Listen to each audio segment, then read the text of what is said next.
Bueno, hola a todas y todos. Vamos a empezar con la segunda clase teórica de investigación educativa. ¿Sí? Así que voy a compartir un pequeño PowerPoint para que vayamos repasando la temática. ¿Sí?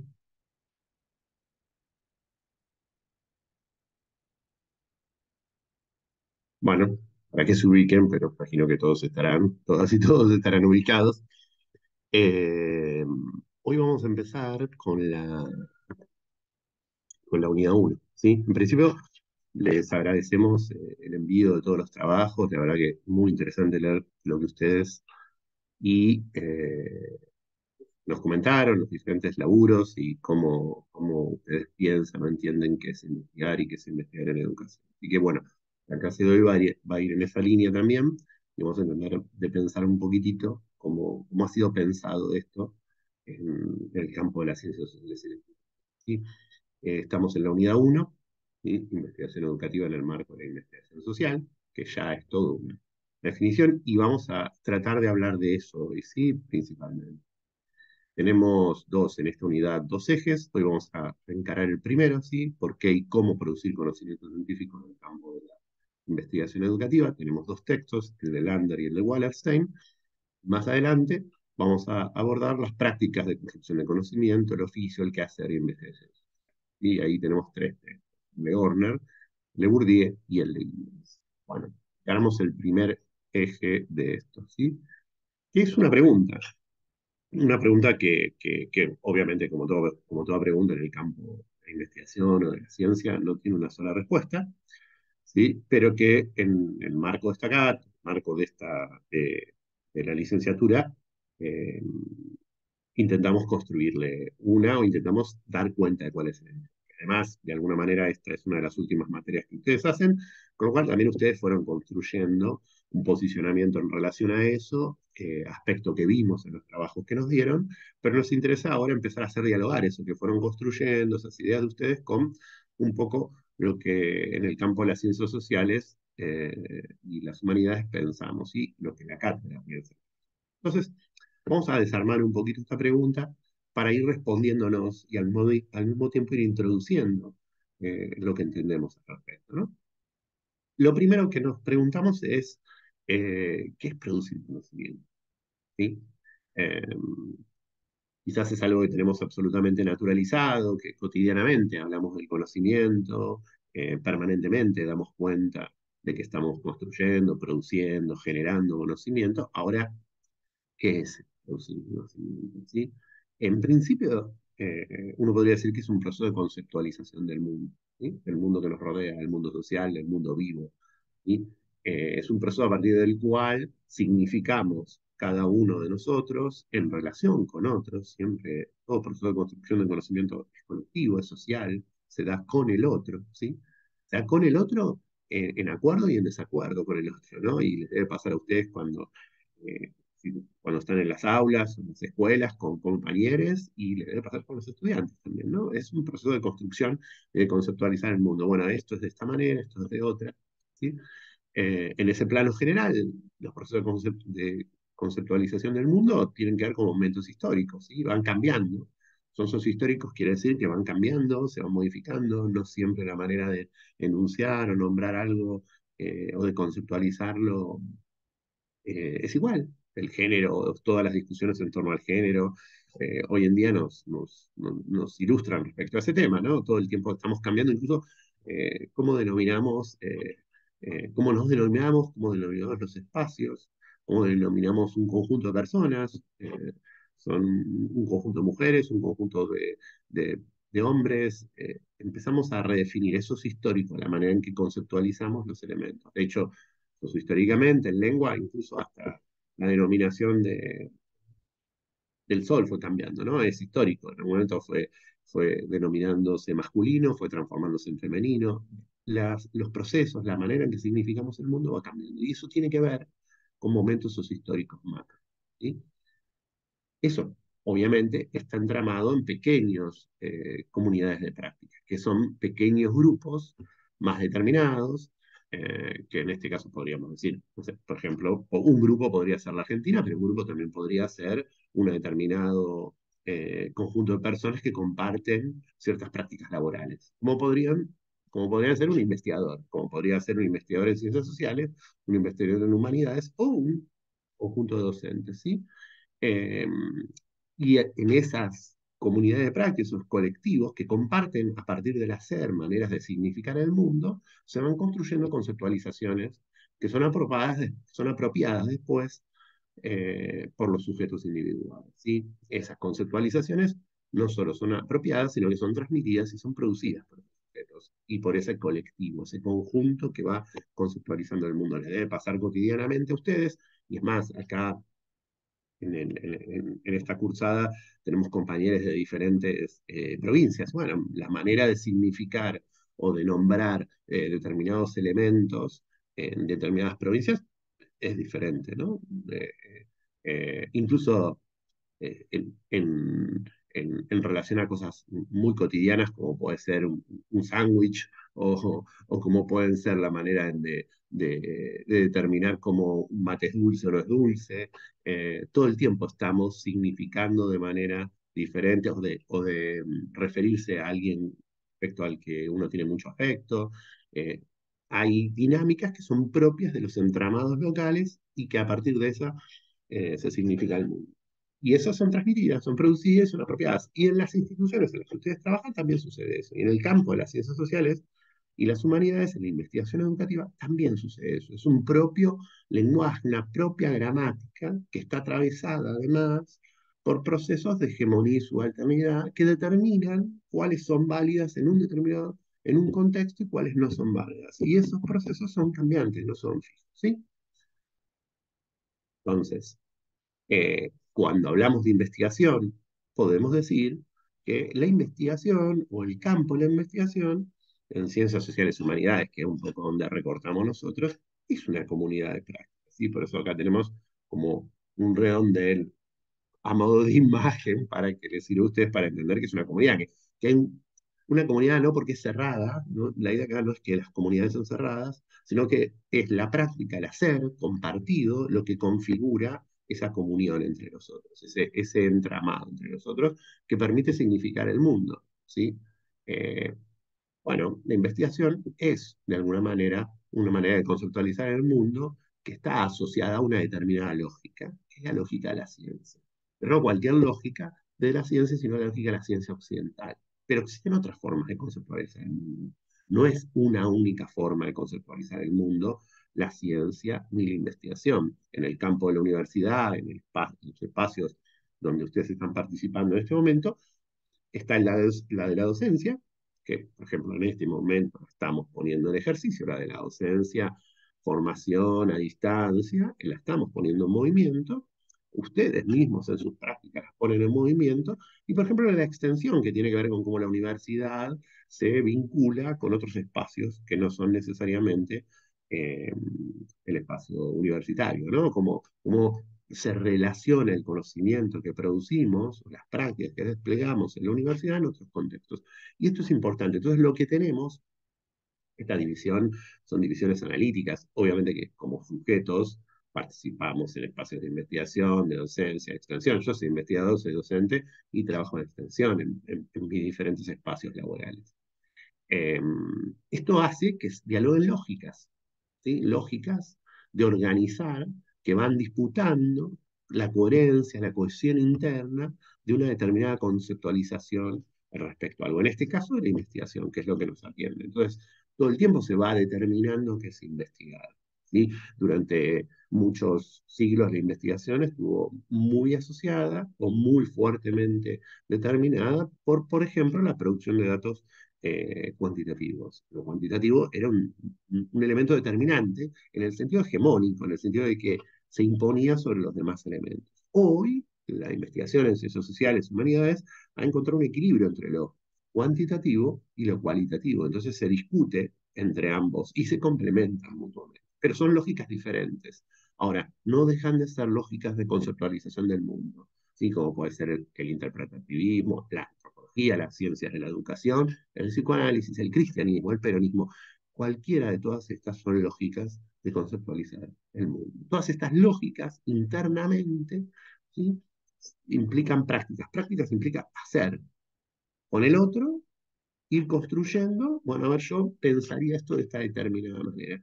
Y esas prácticas están ordenadas por principios, principios que son epistemológicos, que tienen que ver con los puntos de partida teóricos, son sociales, o son históricas, ¿sí? Frente a un determinado problema, principios epistemológicos, principios metodológicos, cómo abordamos ese problema, de qué manera, qué procedimientos desplegamos, ¿sí? Y principios ontológicos, que son imaginarios, ¿sí? Quizás podríamos decirlo como sinónimo, valores, formas de problematizar el mundo.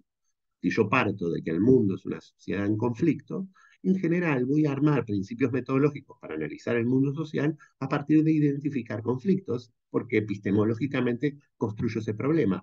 Ahora, si yo entiendo que el mundo no necesariamente es un mundo en conflicto, sino que por ahí lo que hay es un mundo en tensión o un mundo donde se van ensamblando posiciones diferentes, me va a llevar a principios ontológicos diferentes. Esos principios determinan de alguna manera. Bueno, la investigación ha estado siempre disputando el campo, la investigación ha sido siempre históricamente una disputa por estos principios, por quién determina principios epistemológicos, metodológicos, ontológicos, y se han armado escuelas donde se articulaban de manera diferente e incluso problematizaban elementos eh, del mundo social y llegaban a conclusiones totalmente disímiles, ¿no? Pero lo importante es entender que están estos principios en todos los enfoques de la ciencia, ¿sí? O en todos los enfoques de la investigación, y que están siempre en disputa, pero que internamente tienen cierta lógica de coherencia interna.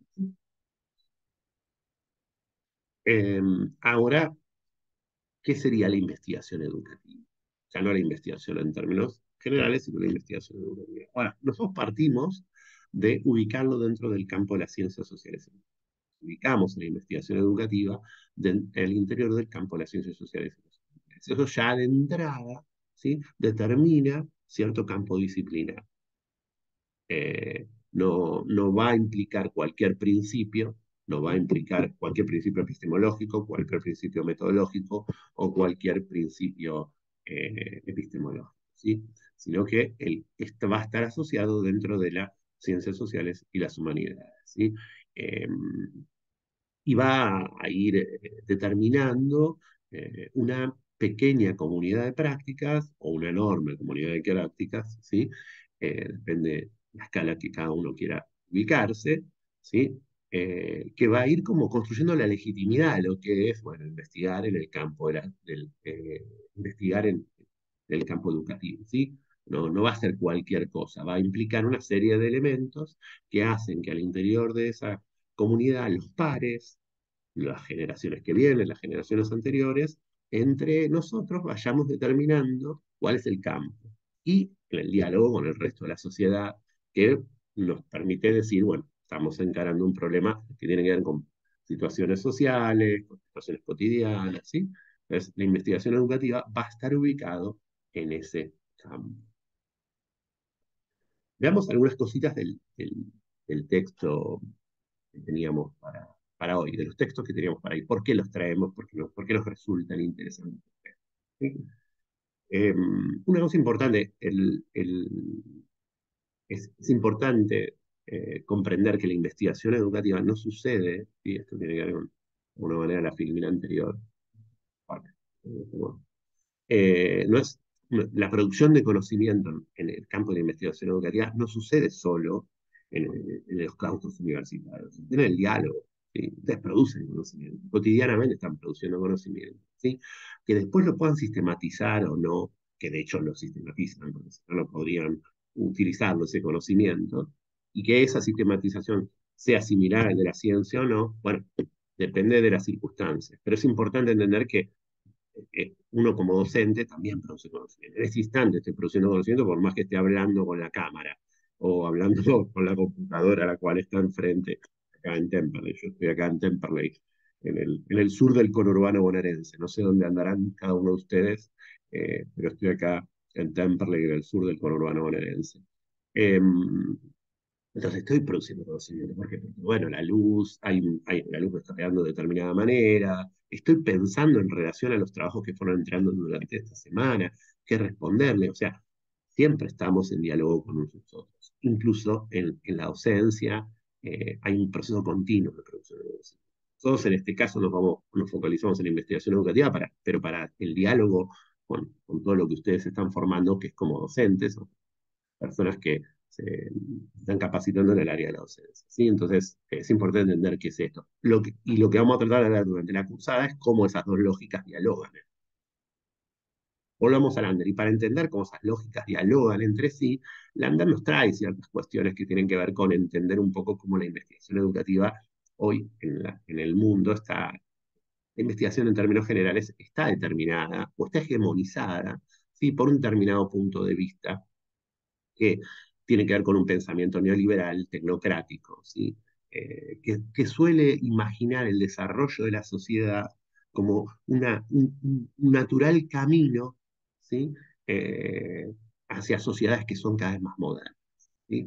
Eh, y eso tiene que ver con una determinada matriz, un determinado marco epistemológico, metodológico y ontológico, a partir del cual se dimensiona Occidente, o se posiciona Occidente, ¿sí?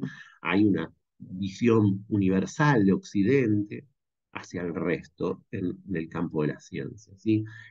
Se naturalizan ciertas prácticas clasificatorias, ¿sí? Se naturaliza la idea de progreso, parecería ser que la ciencia nos lleva al progreso, bueno, sí, sin duda, en un montón de aspectos la ciencia resuelve problemáticas que conceptualizamos en el mundo, pero no siempre las resuelve y la resolución no siempre está pensada a largo plazo. A veces esas resoluciones impactan sobre otras dimensiones. Y es muy interesante, hay varios documentales, creo que hay uno muy interesante que está en YouTube, que es de las páginas estas de Apple, ¿sí? De Apple TV, una cosa así, pero que se ve en YouTube, lo pueden encontrar en línea, que es muy interesante porque cuenta cómo todo lo que pasó durante el primer año de la pandemia y todo lo que el impacto del desarrollo de la sociedad genera en la naturaleza, que bueno, nada, lo hemos vivido en estos últimos tiempos, pero la verdad que no manejo el campo de la geografía, no podría sostener por qué estos calores o estos fríos, pero en este video es muy interesante ver cómo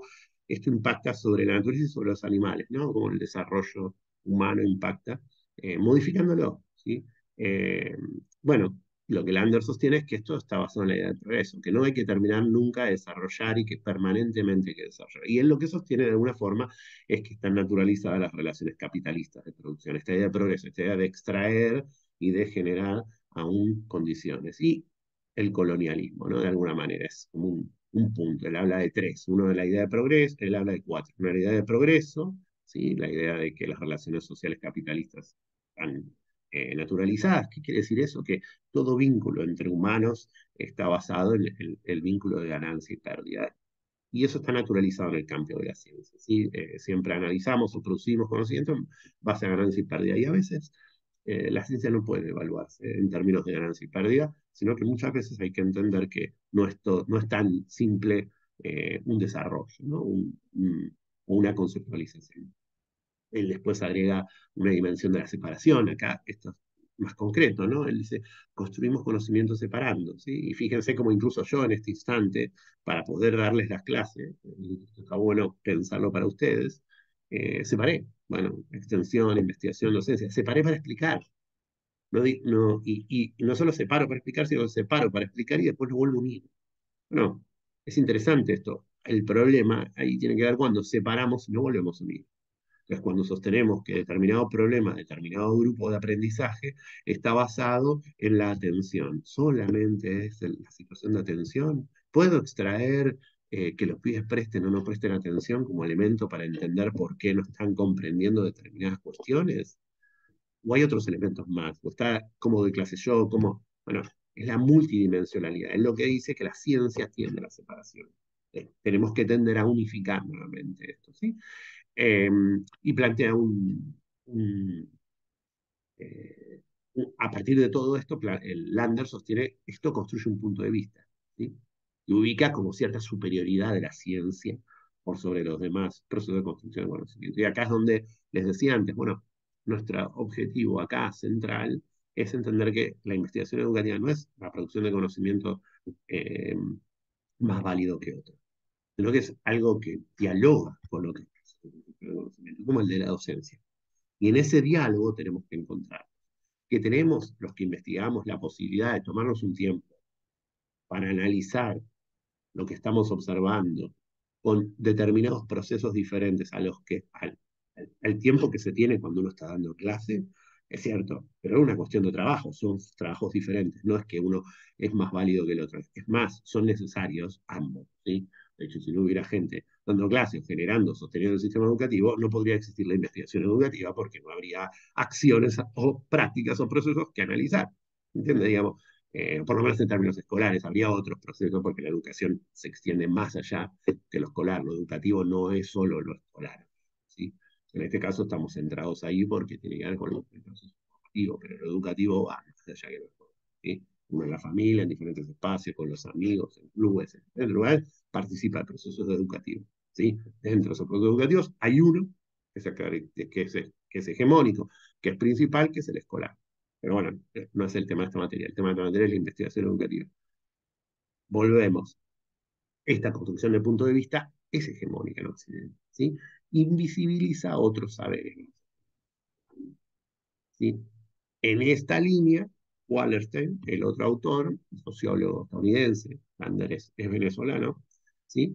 Se pregunta, bueno, ¿y qué tipo de ciencia debemos construir hoy en día? Una pregunta interesante, es un texto bastante antiguo, tiene entre 15 20 años, y es una pregunta que tiene que estar abierta todo el tiempo, ¿no?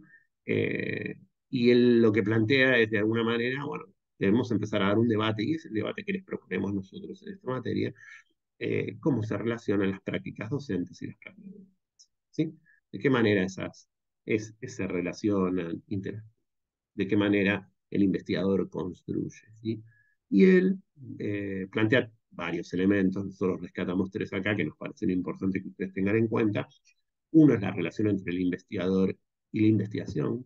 ¿Qué relaciones parecen? Nos ponemos desde una distancia, nos creemos realmente la objetividad y la neutralidad, que hace 20 años era algo un poquito más, pongámosle, como central, pero hay mucha gente que lo sigue sosteniendo, cree que uno puede llegar a investigar a un lugar sin afectar el lugar en el que está investigando. Es casi una locura, porque nuestra propia presencia ya perturba esa situación. Sea humano o no humano, no importa, yo lo modifico, digamos, ¿no? Entonces, bueno, ¿cómo podemos pensar eso? ¿Y cómo se construye ese posicionamiento en relación a la práctica científica? ¿Lo vemos como neutrales, no neutrales? O sea, por más que nos creamos neutrales, no lo vamos a poder ser. Quizás podemos tomar una distancia, quizás tenemos la libertad, porque eso históricamente se nos dio la oportunidad de no involucrarnos en la situación que estamos analizando. Bueno, puede ser, pero es casi imposible mantener eso e incluso esa aparente objetividad, incluso hasta peligrosa ideológicamente, ¿no? A veces es preferible asumir que todos tenemos puntos de vista, como el que puedo tener yo en este momento, que claramente lo estoy diciendo, que entiendo la ciencia tramada por procesos hegemónicos de subalternidad, que entiendo a la investigación educativa como parte dentro de la investigación social, y entonces me posiciono en relación a un montón de aspectos que considerar que estamos siendo neutrales. La aparente neutralidad de objetividad lo que esconde es el posicionamiento ontológico, ideológico del investigador, ¿sí? Wallerstein también nos dice, tenemos que repensar, ¿sí? O reinsertar las variables de tiempo y espacio en cualquier momento, ¿sí? Y entonces él dice, bueno, siempre situemos el proceso de construcción del conocimiento. Está entramado en un proceso que le otorga sentido, no, está en tiempo y espacio, no es lo mismo analizar la pasión la pasión. Me viene la pasión porque ayer miraba el partido de la selección y bueno, es la pasión. Y es el debate, es la misma pasión que uno siente cuando, o que sienten la hinchada de Temperley. Acá estoy cerca de la cancha de Temperley.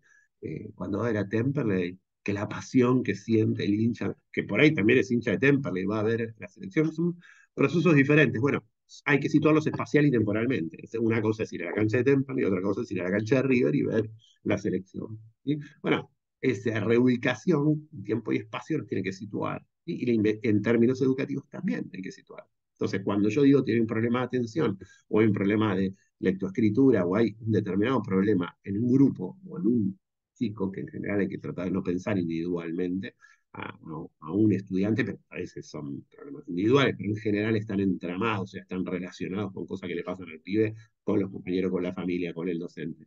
¿Sí? Hay que tratar de ubicar siempre espacio y tiempo en cualquier proceso de investigación. Y después él se plantea, bueno, cómo separar, cómo recuperar estas separaciones artificiales, ¿no?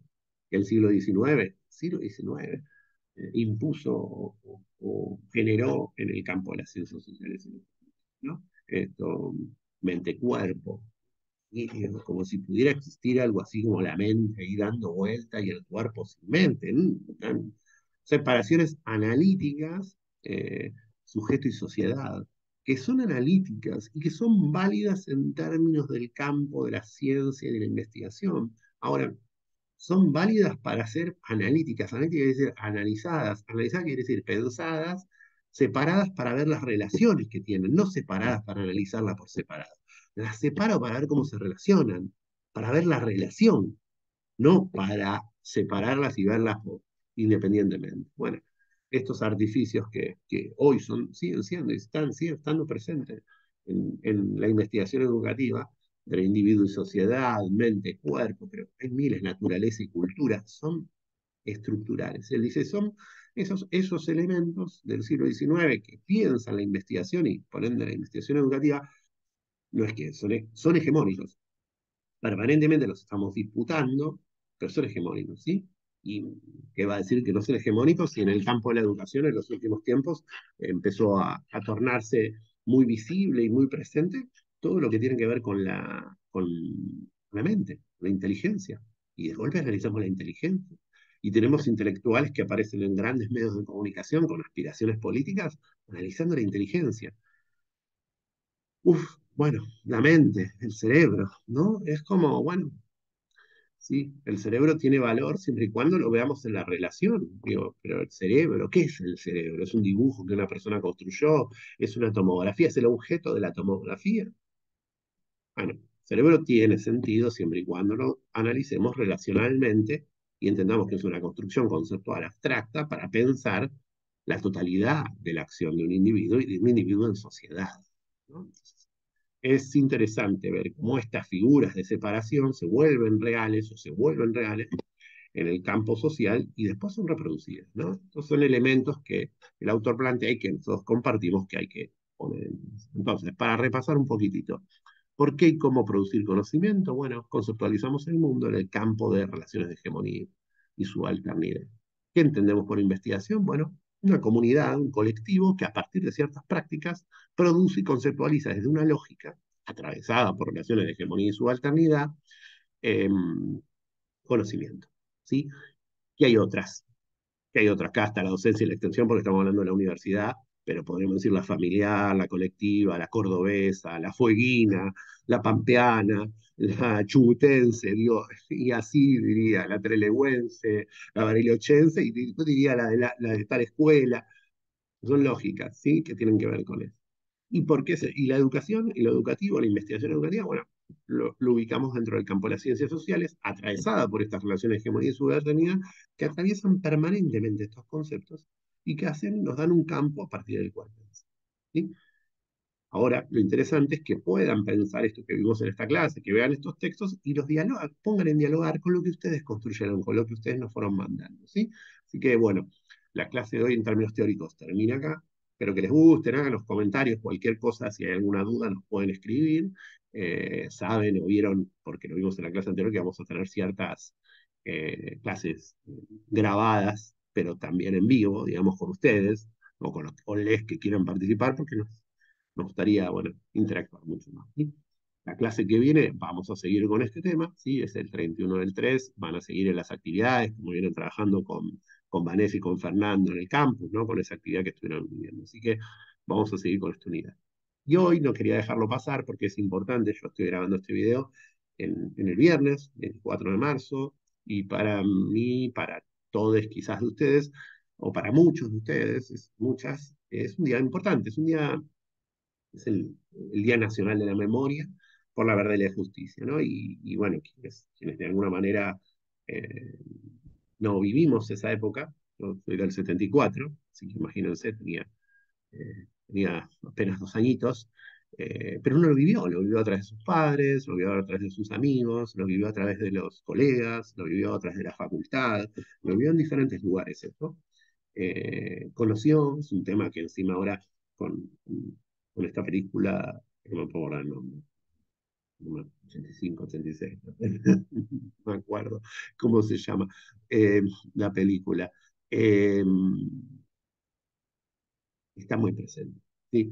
Y me parece que es un día interesante, ¿sí? Más allá de esta clase, que ustedes la verán cuando sean, para detenernos un poquito a pensar un poco esto que también vimos en la clase, ¿sí? Que tiene que ver con, bueno, ubicarnos históricamente, socialmente, repensar, ¿sí?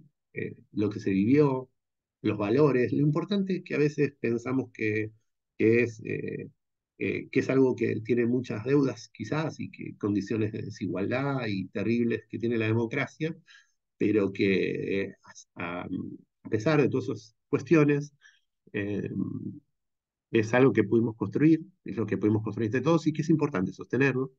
Y bueno, nada, es importante sostenerlo porque escuchando y escuchemos, o quienes lo vivieron, a nuestros mayores, nos pueden contar cómo fueron esas épocas, no solamente, y que quizás muchas personas no lo vivieron, no lo sintieron, pero muchas otras sí, y que fueron épocas muy duras, muy oscuras, no solamente en términos individuales y colectivos, sino en términos económicos, ¿no? Por eso siempre hablamos de cívico-militar y con eso incluso uno se posiciona teórico y políticamente como lo estamos haciendo y como lo hicimos durante esta clase en relación a las temáticas. Entonces, me parece que es importante recordar que nunca más, que debemos tener en la cabeza. Así que ese nunca más.